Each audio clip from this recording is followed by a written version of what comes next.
Muy buenas noches, vamos con lo mejor de la información deportiva. Hoy se dieron un recorrido por las obras donde está realizando precisamente lo que será la nueva casa de los Diablos Rojos del México. Este recorrido estuvo encabezado por el jefe de gobierno Miguel Ángel Mancera, quien precisamente habló de los avances que ya hay en las obras de construcción de este estadio, que será de veras de primer mundo el que tendremos aquí en la capital del país. Ya se encuentra la estructura del techo, falta montarlo. Si bien es cierto que no se tendrá en los tiempos que se tenía estimados en un primer proyecto, bueno, pues tendremos de todas formas un poquito más tardadito, pues tenemos un gran estadio de béisbol. Vamos a escuchar precisamente al doctor Mancera lo que dijo durante este recorrido a la nueva casa de los Diablos Rojos.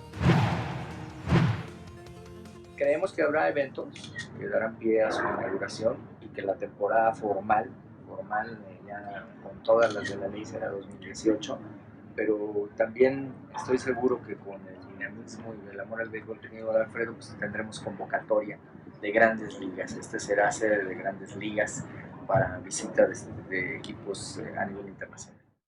Ahí también en el recorrido estuvo Horacio de la Vega, el director del Indeporte de la Ciudad de México, y también, por supuesto, el propietario del conjunto Escarlata, Alfredo Hart. Vamos a cambiar de tema porque esta tarde fue tarde de Champions League.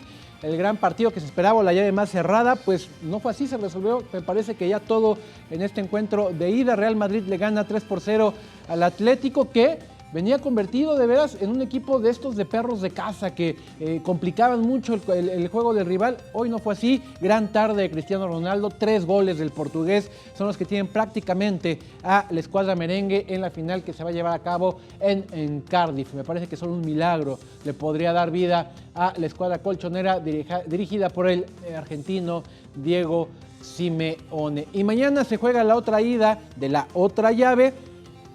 Es esta que estamos viendo precisamente, Mónaco frente a el Juventus italiano a la 1:45 de la tarde, hora del tiempo del centro de México, allá en el Principado. Ya veremos, de acá saldrá precisamente el rival que seguramente enfrentará, ya lo dije, al Real Madrid en Cardiff, en el torneo más importante en el clubs de todo el mundo. Y ya que estamos hablando de fútbol, hoy el Tribunal de Arbitraje Deportivo dio marcha atrás y redujo las sanciones que ya se le habían impuesto aquí en México a Enrique Triverio de Toluca y a Pablo Aguilar del América. El Tribunal de Arbitraje Deportivo redujo la suspensión de un año que tenían los jugadores Pablo Aguilar del América y Enrique Triverio del Toluca, quienes solo estarán castigados 10 y 8 partidos respectivamente.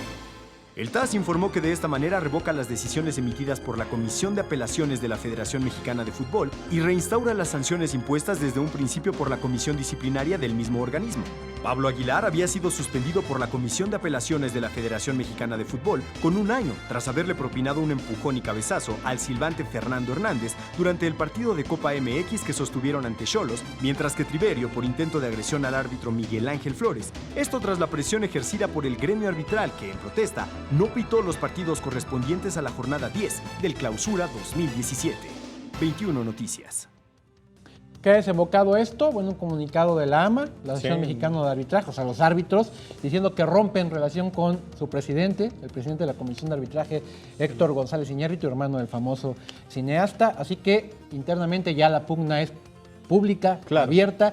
Es los árbitros diciéndole: no reconozco a este hombre como mi presidente porque no supo defendernos. La realidad de las cosas, Alejandro, es que desde aquel anuncio, cuando dijeron no, siempre no serán 10 ni 8 partidos, sino un año para los dos, ellos ya sabían lo que iba a pasar. Hicieron creer a los árbitros que les estaban haciendo justicia para que levantaran el paro. La realidad, ya sabían que, como en cualquier tribunal, también hay apelaciones, no se puede castigar 2 veces por el mismo delito, digamos. Ajá, ¿no? la misma es falta. El argumento más fuerte que presentó el TAS.